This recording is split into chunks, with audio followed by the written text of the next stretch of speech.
성부와 성자와 성령의 이름으로 말씀드립니다. 하나님의 은혜가 충만하시길 축원합니다. 우리 옆 사람들에게 고백합시다.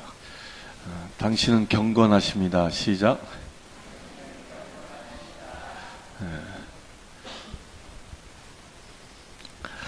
여러분들을 통하여 하나님의 그 경건함이 세상에 드러나길 축원합니다. 이제 드디어 내적 치유 세미나 마지막 강의 시간이 돌아왔습니다. 제목을 읽어볼까요? 다 함께 시작. 치유 이후에는 무슨 일이 일어나? 치유 이후에는 무슨 일이 있나? 내적 치유를 받는다. 그러니까 우리가 치유받아야 할 영역이 몇 가지 영역이 있다고 그랬죠? 우리의 육신과 우리의 혼과 우리의 영, 육, 혼, 이 세 가지 영역이 다 치유되어져야 한다. 근데 이 치유는 어떻게 일어난다고요? 하나님의 은혜, 은혜입니다. 은혜. 하나님의 은혜로 우리가 치유를 받게 되어지는데, 이제 문제는 치유를 받았어요. 치유를 받았는데, 많은 사람들이 치유를 받아놓고 또다시 똑같은 똑같은 병에 걸리거나 똑같은 악한 영에 사로잡히는 경우들이 있다는 거예요. 그 예수님께서 비유로 말씀하시기를 귀신 들린 자를 하나의 귀신을 쫓아내니까 그것이 깨끗이 치워진 이후에 귀신이 다시 돌아와서 보니까 너무 깨끗하니까 뭐 했다고요? 7마귀를 데리고 들어왔다라고 얘기하잖아요. 그러니까 치유받았다, 깨끗이 치유받았다고 해서 끝이 아니라는 거예요. 그 이후에 무엇인가가 더 더해져야 한다는 겁니다. 다시 병들지 않기 위해서. 다시 병들지 않기 위해서 무언가를 더해줘야 한다는 거죠. 갈라디아서 5장 1절에 보니까 그리스도께서 우리를 해방시켜 주셔서 우리는 자유의 몸이 되었습니다. 그러니 여러분을 굳게 마음 먹고 다시는 종의 멍에를 매지 마십시오. 뭐라고요? 우리를 주님께서 해방시켜 주셨어요. 그러니까 주님께서 해방시켜 주셨는데 종의 멍에, 그 멍에를 다시 지지 않으려면 누구의 마음의 자세가 중요합니까? 다시 그 멍에를 지지 않으려면 여기 보면 다시는 종의 멍에를 매지 말라고 얘기하고 있는 거예요. 다시 종의 멍에를 매지 말라. 이것은 누가 매지 말라는 거예요? 본인이 다시 그것을 찾지 말라는 거예요. 이 얘기는 뭐냐면요. 우리가 병이 들었다. 그럼 병은 무엇으로부터 온다고 그랬어요? 많은 것이 본인의 죄로 인해서 온다는 거예요. 그 죄는 어디에서 온다고 그랬어요? 본인의 욕심에서 온다고 그랬잖아요. 욕심이 자라야 죄가 되고, 욕심이 자라야 죄를 잉태하고, 죄가 자라서 뭐에 이르러? 죽음에 이르는 거예요. 병이 걸려 죽음에 이르게 되어진 것이 법칙이라는 거예요. 그런데 우리가 그 병이 치유되어지고 나서 중요한 건 그 병이 다시 걸리지 않으려면 거꾸로 뭐예요? 다시 죄를 짓지 말아야 하고 또한 그 다시 거슬러 가면 그 죄를 일으키는 욕심이 없어져야 한다는 거죠. 그것은 뭐냐면요. 우리 죄를 짓는다라는 것은요. 이 습관에서 옵니다. 습관. 나의 잘못된 습관, 잘못된 사고방식, 잘못된 행동들이 죄를 짓게 만든다는 거예요. 곧 이 잘못된 행동들을 다시 반복하지 말라는 거예요. 여기서 얘기하는 건. 다시 종의 멍에를 지지 않으려면 우리의 삶의 자세를 바꿀 수 있어야 한다는 거예요. 이게 치유되어진 자가 다시 병들지 않는 길이라는 거예요. 알코올 중독자가 알코올 중독으로부터 치유되어지려면 어떻게 될까요? 한 가지만 하면 돼요. 술 안 먹으면 돼. 답은 그거예요. 알코올 중독자 병원에 입원시키잖아요. 뭐 하는 거 없어요. 술 안 먹이는 거야, 가둬놓고 술 안 먹이니까 시간이 지나면 이제 술 생각이 없어지는 거예요. 물론 중독성을 일으키는 것은 뭐 약물 처방도 하지만 제일 중요한 건 안 먹이는 거예요. 그러니까 안 먹으면 끊어지는 거예요. 그 담배도 그렇잖아요. 담배 어떻게 끊어요?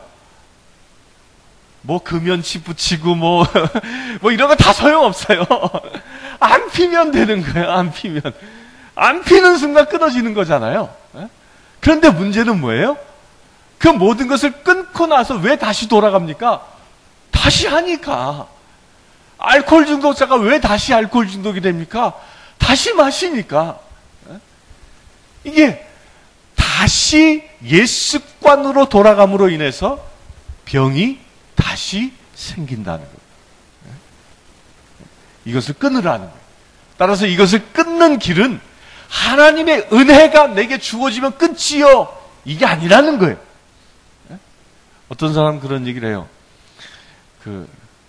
담배를 끊는데 내가 이거 끊어야 되겠는데 하나님께서 어느 순간 나에게 한번 딱 은혜를 줘가지고 한순간에 담배를 끊을 수 있도록 해주시면 제가 끊겠지요. 끊을 수 있을 것 같은데요. 이런 얘기 한다는 거예요. 이게 맞는 말일까요? 틀린 말일까요? 그거 틀린 말이에요. 그 다음은 본인의 노력이 필요한 거예요. 본인의 노력. 우리가 이제 위장병 걸리잖아요. 위장병은 왜 걸릴까요? 잘못된 식습관도 있고, 또 제일 큰 이유가 뭐예요? 본인이 스트레스 받아서 그렇잖아요. 근심과 걱정으로 가득 차면 뭐가 생겨? 위장병이 생기는 거예요, 위장병이. 그러면 위장병이 하나님의 은혜로 치유되어졌어요. 치유되어진 다음에 다시 위장병이 생기지 않으려면 어떻게 해야 됩니까? 근심과 걱정하며 살았던 삶의 습관을 믿음의 삶으로 바꿔야 한다는 거예요. 이게 바꿔야 돼. 삶을 바꿀 때에 다시 병들지 아니한다는 거예요. 잘못된 습관을 바꾸시길 바랍니다. 그 길이 뭐냐? 첫 번째가 뭐냐면 어떻게 우리가 완벽하게 바꿀 수 있느냐? 그 첫 번째가 순종하는 거예요. 순종하는 거예요. 무엇에 순종합니까? 너 이스라엘이 너희 하느님 야훼의 말을 들어 순종하고 그가 보기에 바르게 살며 그 명령을 귀에 담아 모든 규칙을 지키면 에집트인들에게 내렸던 어떤 병도 너희에게는 내리지 아니하리라. 나 야훼 너희를 치료하는 의사다. 출애굽기 15장 26절 말씀. 그러니까 하나님이 스스로 뭐라고 하셨어요? 하나님은 당신을 지칭할 때 뭐라고요? 치료하는 의사다. 라파 야훼라고 얘기했어요. 야훼 라파야. 하나님은 치료하시는 분이에요. 그 치료하시는 분인데 이 치료하는 의사, 이 말씀이 뭐예요? 이게 어떻게 치료되어진다고요? 그 명령을 귀에 담아 모든 규칙을 지키면 그 명령이 뭘까요? 하나님의 말씀이에요. 그 하나님의 말씀을 내가 귀에 담아 듣고 그 말씀을 지키며 순종하며 살아가는 것이 옛 습관으로부터 벗어날 수 있는 첫째 비결이라는 거예요. 첫째 비결. 그래서 우리 그리스도인들은 자나 깨나 앉으나 서나 뭐예요? 하나님의 말씀을 붙잡아야 하는 이유가 여기에 있는 거예요. 그리고 이 말씀이 어떻게 하라고요? 그 말씀이 주어진 말씀대로 순종하라는 거예요. 순종하라.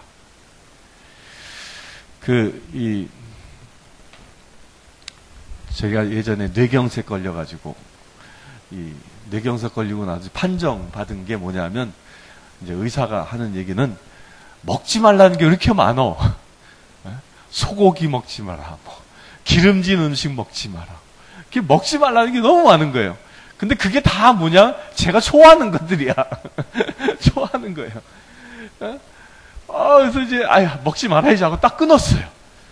근데 문제 뭐야? 먹고 싶을 때가 있잖아요. 먹고 싶을 때가 있어요. 그 먹고 싶을 때가 있어서 한 점 먹으면 어떨까 하고 몰래 먹는단 말이에요. 그럼 몸이 어떻게 될까요? 이게 기가 막히게 알아요.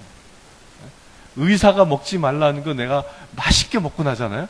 그럼 몸이 금방 반응합니다. 안 좋았던 데가 금방 안 좋아져요. 이게 말씀을 그대로 의사의 명령을 그대로 지키지 않으니까 결국 뭐야? 내 몸이 또다시 아파지는 것이요. 똑같은 원리라는 거예요. 우리가 세상을 살아가면서 늘 승리하며 살아갈 수 있는 비결이 뭐냐? 말씀 그대로 따르라는 거예요. 하나님의 말씀을 나의 상황과 나의 처지와 나의 취향에 따라서 변형시키지 말라는 겁니다. 이 순종의 의미가 그거예요. 순종은 하나님의 말씀 그대로 받는 것이지 나의 욕심, 나의 생각, 나의 기준에 따라서 취사 선택하는 것이 아니라는 거예요. 말씀은 말씀대로 순종하십시오. 이게 우리가 옛 습관을 버릴 수 있는 비밀이에요. 또한 우리 가운데 이런 게 있어요. 문화가 있어요. 문화. 이 문화가 사실은 영적으로 우리를 병들게 하는 것들이에요. 이게 왜 그러냐면 하나님께서 주신 기독교 문화 가운데에서 우리가 살 수 없기 때문에 그래요. 무슨 얘기냐면 우리가 신앙인이 되기 전에는 우리가 다 어떤 문화 속에서 살았습니까? 비기독교적인 문화 속에서 산 거예요. 그 대표적인 게 제사 문화 아니에요. 제사 문화. 비기독교적인 유교 문화 속에서 살다 보니까 누구나 다 제사 지내면서 산 거예요. 기일이 되면 이 지방 써놓고 아무개 신이 써놓고 걷다 다 절하며 살았어요. 그런데 그렇게 살다가 기독교인이 된 거예요. 기독교인이 되고 나서 어떻게 할까? 제사 문제를 조상 신을 섬겼던 사람이 이제 야훼 하나님을 섬기는 사람으로 바뀌어진 거잖아요. 바뀌어지고 나면 어떻게 해야 됩니까? 제사 지내야 돼요, 말아야 돼요? 조상 신을 섬기는 습관을 버려야 하는 거죠. 버려야 하는 거예요. 그것을 버리고 누구를 섬겨야 돼? 하나님을 섬기는 거예요. 그래서 우리 기독교인이 되어지면 그 옛 습관, 제사 드리는 습관을 버리고 뭐 합니까? 예배 드리는 거예요. 이제는 조상 신을 섬기는 것이 아니라 조상을 하나님께 부탁하는 예배를 드리는 거예요. 예배를. 이게 달라지는 거죠. 이 말씀에 순종하는 겁니다. 근데 이게 습관을 바꾸지 못하고 그냥 주일은 교회 나와서 예배를 드리는데 옛 습관은 그대로 사는 사람이 있다는 거죠. 이것도 바꿔야 하는 겁니다. 순종이 그런 겁니다. 말씀 그대로 순종하라. 그리고 두 번째로 말씀해 보니까 요한복음 14장 10절에 너는 내가 아버지 안에 있고 아버지께서 내 안에 계시다는 것을 믿지 않느냐? 내가 너희에게 하는 말도 나 스스로 하는 말이 아니라 아버지께서 내 안에 계시면서 몸소하시는 일이다. 이게 고백이, 이게 무슨 얘기입니까? 예수님께서 말씀하시고 행하는 모든 것들은 누가 한 것이라고 예수님 믿고 있습니까? 하나님 아버지가 하시는 거라고. 예수님의 삶은 단 한순간도 이것은 내 생각이다라고 얘기하지 않습니다. 이것은 내 마음이다라고 얘기하지 않습니다. 이것은 내 뜻이라고 말씀하지 않습니다. 예수님은 친히 모범을 보이시면서 뭐라고 얘기해요? 당신이 하는 모든 일은 하나님이 하시는 일이라고. 이게 뭐예요? 믿음의 고백이라는 거예요. 이 믿음의 고백이 우리에게도 똑같이 필요하다는 겁니다. 어떻게 이것이 우리에게 적용될 수 있습니까? 아주 간단해요. 여러분들이 사는 삶은 누구의 삶이라고 고백하면 됩니까? 내가 산 것이 아니라 그리스도가 내 안에 사는 삶입니다. 라는 이 믿음의 고백을 하며 살아야 한다는 겁니다. 내가 산 것이 아니라 주님이 내 안에 사십니다. 따라서 내가 좋아서 행하는 것이 아니라 주님이 말씀하시기에 내가 행합니다라는 이 믿음의 고백이 우리로 하여금 온전한 치유된 삶을 살 수 있도록 만든다는 겁니다. 예수님이 이것을 친히 보여준 겁니다. 그래서 이 고백은 어떻게 합니까? 고백은 뭐예요? 고백은 뭘까요? 고백은 독백이 아닙니다. 고백한다라는 건 뭐예요? 제가 우리 마누라를 사랑합니다. 그걸 어떻게 해요? 고백하잖아요. 속으로 하는 게 아니잖아. 사랑하는 사람에게 내가 당신을 사랑해요 라고 고백하잖아요. 고백은 곧 대상이 있는 선언이라는 거예요.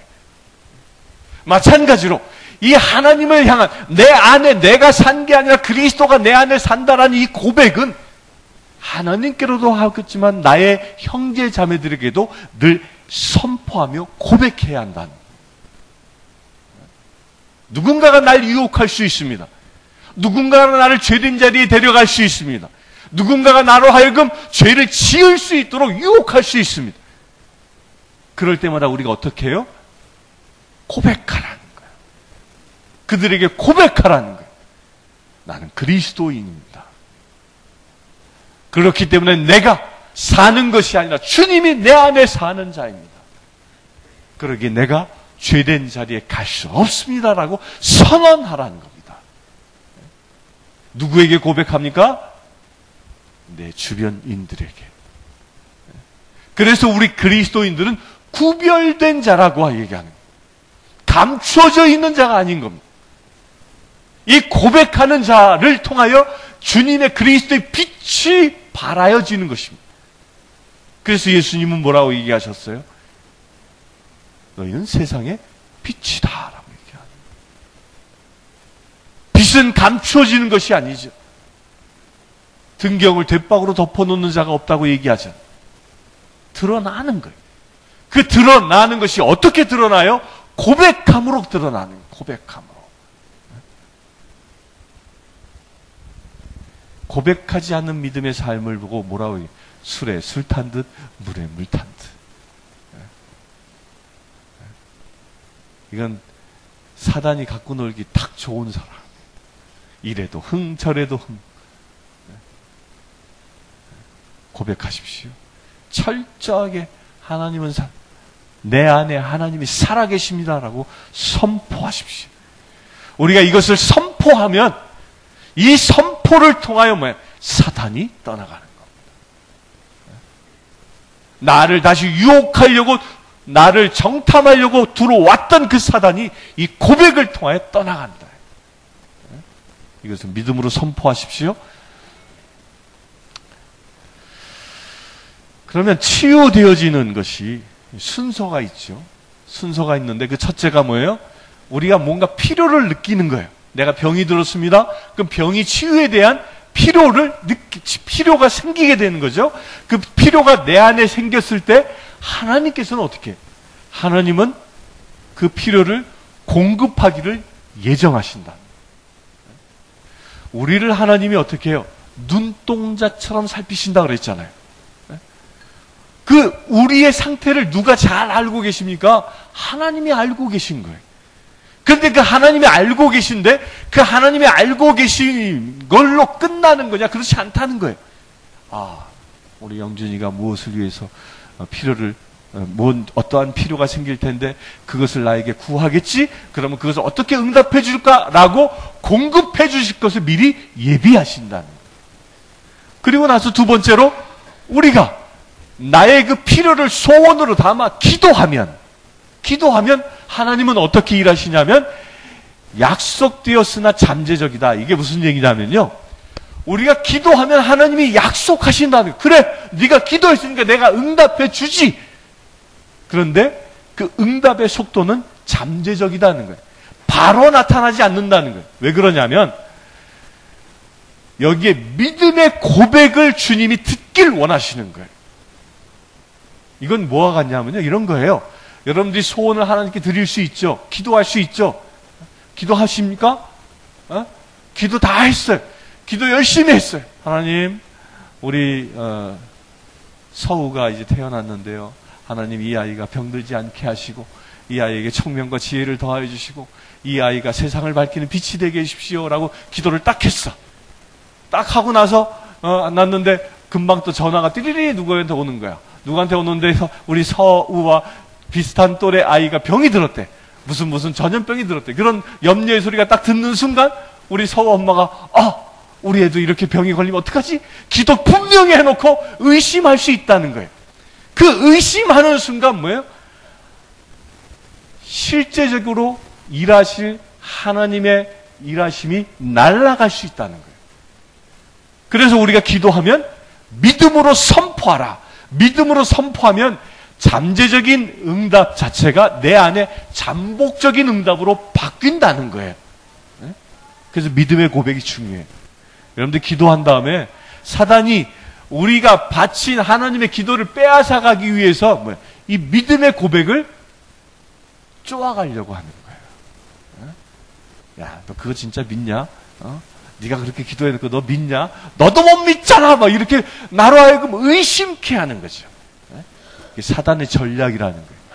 뭘? 우리에게 회복을 빼앗아가기 위해서, 치유를 빼앗아가기 위해서. 그래서 믿음의 고백을 하고 나면 믿음이 생기고 나면 그 다음에 뭐하라? 고백하라. 우리가 기도하였으면 고백하는 거예요. 그래, 맞아. 하나님이 응답해 주실 거야.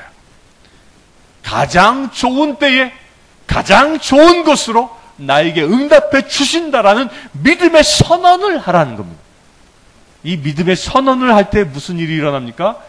우리가 기도하고 치유를 원하는 것이 실제적으로 구체적으로 내 삶 속에서 나타난다는, 볼 수 있게 되어진다는. 그래서 고백이 중요합니다. 고백이 이래서 중요한 거예요. 그 고백의 첫째가 뭐라고요? 나는 하나님의 자녀임을 고백하는 거예요. 둘째가 무엇이요? 내가 산 것이 아니라 그리스도가 내 안에 산다는 믿음의 고백이에요.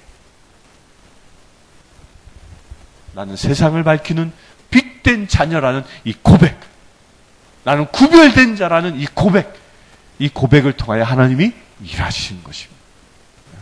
고백하며 사십시다. 고백합시다. 그리고 나서 그렇게 고백한다고 한 다음에 우리가 구해야 할 것이 있어요. 뭐냐면 고백하고 나서 하나님이 나에게 어떻게 말씀하시는지를 구하라는 거예요. 하나님은 어떤 분이라고요? 말씀하시는 분입니다. 여러분들 기도하면요, 필히 하나님께서 기도하고 나서 예수님의 이름으로 기도했습니다, 아멘 하고 딱 떨쳐 일어나지 말라는 거예요. 주님, 제가 기도하였는데 당신의 응답을 구합니다. 그 응답이 뭐로? 말씀으로 구하는 거예요. 여기에 이게 대단히 중요해요. 말씀을 구한다는 건 뭐예요? 하나님은 말씀하시는 분인데 말씀은 뭐예요? 하나님의 말씀은 능력이잖아요. 하나님은 말씀하시는 대로 되는 분이에요. 따라서 그 말씀이 내게 주어지면 이것이 나의 모든 치유를 확증하는 증거가 된다는 거예요. 그래서 말씀을 구하십시오. 말씀. 저는 신방 가면 뭐부터 제일 먼저 하죠? 가서 기도하고 나서 저 혼자 기도해요. 뭐냐? 하나님, 이 집에 주시고자 하는 말씀을 주십시오. 그래서 성경을 펴요. 우리 신방 따라다니는 우리 엄마들은 다 알잖아요. 가는 곳곳마다 주시는 말씀이 똑같나요? 다 다르잖아요. 왜 달라요? 그 가정마다 형편과 처지가 다 다르기 때문에 그 가정에 가장 좋은 말씀을, 알맞은 말씀을 주시는 거예요. 확증되어지는 거예요. 말씀 받기를 사모하라는 거예요. 두 번째로, 받은 말씀을 큰 소리로 읽고 수시로 선포하라. 이게 로마서 4장 21절에 보니까 그는 하나님께서 약속하신 것을 능히 이루어 주시라고 확신하였다. 이게 누구냐면 아브라함 두고 얘기하는 거예요. 이 아브라함은 뭐예요? 하나님이 말씀을 주셨는데 그 말씀이 이루어진다고 확신하며 살았다는 거예요. 또 그것을 어떻게 고백한 거예요. 고백한 거예요. 여러분들요, 아브라함이 일생 동안 말씀 몇 번 받았게요? 아브라함이 하나님 말씀 몇 번 받은지 아십니까? 아브라함 시대 때는 성경이 있었을까 없었을까요? 큰일 났다 이거. 다음에는 이제 성경 공부를 설교 시간에 해야 되려나 이거. 성경이 이 땅에 주어진 건 모세 때예요. 근데 모세가 윗사람일까요? 아브라함이 윗사람일까요? 누가 먼저 태어났죠? 예? 아브라함이 먼저 태어났잖아요. 그러니까 아브라함 시대 때는 성경이 있었어 없었어요? 없었죠. 그러니까 없었기 때문에 어떻게 아브라함이 하나님의 말씀을 알았을까요? 하나님이 오셔서 말씀하실 때, 예? 하나님을 만날 때만 말씀을 받을 수 있었어요. 근데 그 아브라함이 하나님을 몇 번 만났나요? 아브라함이 하나님 만난 나이가 몇 살이죠? 몇 살? 70세에 만나요. 70세에 만났다가 아브라함이 몇 살 때 가죠? 하나님께 몇 살 때 부름 받을까요? 170세. 약 100년 동안 하나님과 동행합니다. 그런데 하나님이 그 100년의 삶 속에서 아브라함에게 몇 번 찾아올까요? 성경에 보면 10번 찾아옵니다. 10년에 한 번꼴로 하나님을 만났어요, 아브라함이. 10년에 한 번꼴로. 그런데 놀라운 게 뭐예요? 하나님이 10년에 한 번꼴로 응답하셨는데 아브라함은 변치 않고 믿었다는 거예요. 우리 클라라님 하나님이 몇 번 찾아왔어요. 근데 여러분들은요, 이 성경을 집에 지고 있지 않습니까? 10년에 한 번 찾아오는 분이 아니라 내가 펼치기만 하면 보여주고 말씀하시는 분이 여러분들의 손에 쥐어져 있는 거예요. 이 성경이. 그것을 어떻게 하라고요? 그 말씀을 받아 고백하고 선포하라. 선포하라. 옛날 부흥사들이 그런 얘기 했잖아요. 만병통치약이 있다. 그게 뭐예요? 신약과 구약이다. 그 우스갯소리처럼 하긴 한 얘기지만 그게 진리라니까. 하나님의 말씀은 만병통치약이에요. 말씀이 주어지는 순간 내 모든 묶임들은 풀어지기 때문입니다. 근데 중요한 건 뭐예요? 아무리 좋은 약을 갖다 주어도 먹지 않으면 아무 소용없는 거예요. 아무리 좋은 약을 갖다 주어도 그걸 식탁 위에다만 놔두고 바라만 보고 있으면 아무 소용없는 거예요. 마찬가지로 아무리 좋은 이 하나님의 말씀, 신약과 구약이 여러분들 손에 주어져 있어도 이것을 펼쳐 읽지 않으면, 그 말씀을 내가 취하지 않으면 아무 소용. 성경은 책꽂이 장식물이 아닙니다. 성경은 펼쳐 읽어 취해야 할 하나님의 능력입니다. 그래서 열심히 보십시오. 아멘. 선희 엄마, 아멘.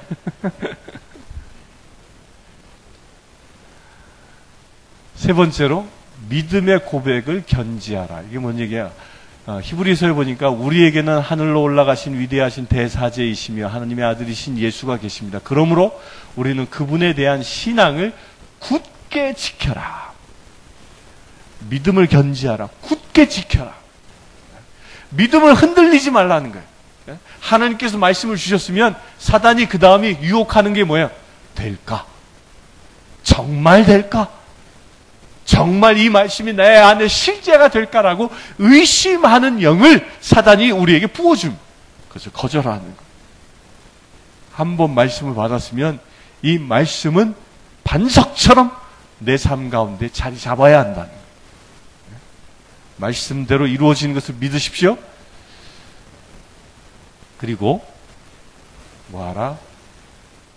경건한 삶을 살라. 나는 사랑하는 그대가 하는 일이 모두 다 잘 되어 나가기를 빕니다. 또 그대의 영혼과 마찬가지로 육신도 건강하기를 빕니다. 요한 3서 2절의 말씀이죠. 육신과 영혼이 잘됨 같이 너희의 육신도 잘됨. 이게 뭐예요? 이게 무슨 얘기예요? 육과 영과 삶이 경건의 삶이 되라. 그 경건의 삶이 뭘까요? 경건이란 무엇이냐면 이게 결론인데요. 이 경건이란 말이 영어로 보면 godliness. 이게 무슨 말이에요? 이 말을 그대로 잘라서 직역하면 하나님을 닮았다라는 거예요. 경건은 하나님을 닮은 거예요. 우리가 온전히 하나님의 말씀을 내가 수용하고 그 말씀을 믿음으로 받아들이고 그 말씀을 선포하며 그 말씀대로 살면 그 삶이 무슨 삶이 돼요? 하나님을 닮은 삶을 살게 된다는 거예요. 그 하나님을 닮은 삶을 보고 뭐라고 얘기하는 거예요? 그게 경건이라는 거예요. 근데 디모데후서 3장 5절에 보면 경건의 모양은 있으나 경건의 능력은 부인하니 이 같은 자들에게서 내가 돌아서라. 이게 개역개정판이 정확히 번역되어져 있어서 이걸 썼는데, 경건의 모양은 있으나 하나님을 닮은 척은 하는 것 같아. 그런데 하나님을 닮지 않으면, 진정으로 그가 육, 영, 혼의 그 세 영역에 걸쳐서 하나님을 닮을 삶을 살게 되어지면 무엇이 나타난다고 얘기합니까? 경건의 능력이 나타나야 한다는 거예요. 이 경건의 능력은 뭐예요? 하나님의 능력이에요. 영어 킹 제임스 버전은 이 능력을 뭐라고 번역해놨냐면 파워라고 되어 있어요. 파워, 힘. 그 하나님의 힘. 그 하나님의 힘이 누구를 통해 나타난다고요? 경건한 자를 통하여 하나님의 그 힘, 그 능력이 나타난다는 거예요. 그 경건한 자로 누구를 택하셨습니까? 치유받은 자를 통하여 이루시는 겁니다. 치유받은. 제 경험인데요. 이런 게 있어요. 제가 뇌경색을 앓았잖아요. 근데 놀라운 게요. 뇌경색을 앓은 이후에 뇌경색을 앓은 환자를 위해서 기도하면 하나님이 치유하셔요. 우리 미다 사모님한테 확증하셨다니까, 하나님이. 요 앞에서 뿅 하고 쓰러지셨잖아. 그래서 구급차 타고 가셨잖아. 응급실 가셨잖아. 응급실 갔는데 말도 못 하시는 거예요. 이제 CT 찍고 뭐 촬영해야 된다고 주민등록번호 대라는데 말도 못 하시는 거예요. 이제 기도했죠. 그냥 옆에서 뭐 할 거 있어? 그냥 기도했지. 기도하고 나서 이제 이 촬영하러 간다고 하는데 말을 하기 시작하는 거예요. 말을. 근데 그 주민등록번호 다 대시는 거예요. 생생해 주셨어. 누가 하신 거예요? 하나님이 하신 거예요. 이 얘기 뭐냐면, 내가 치유받은 영역을, 내가 치유받은 자로서 온전한 믿음을 가지고 선포하면 그 능력이 나타나는 거예요. 그래서 하나님이 능력 행하여 일하시고 돈은 병원서 받더라고. 믿으십시오. 우리가 내가 치유받은 자다라는 그 믿음의 확증을 가지고 살아가면 무엇까지 나타난다고요? 하나님의 능력까지 나타난다. 능력까지. 우리 그것을 사모합시다. 여러분들 묶인 바가 있습니까? 우리 이제 염신부님과 우리 이 회장님은 담배 중독된 사람을 위해서 기도하면 하나님께서 치유의 능력을 보여주실 거예요. 능력이 나타난다니까요. 나타납니다, 그냥.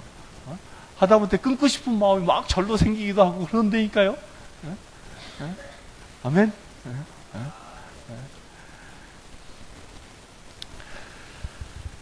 내적 치유 세미나의 결론은 바로 여기에요. 경건한 삶을 살라. 그리하여 경건의 능력을 행하며 사는 자되라. 우리가 치유받는 목적이 여기에 있습니다.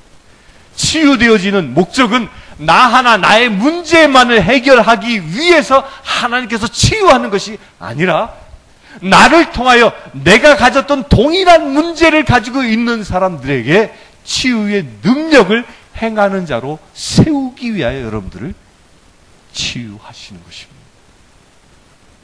우리 사랑하는 성도님들, 여러분들을 통하여 세상이 치유되어지는 역사가 일어나길 바랍니다.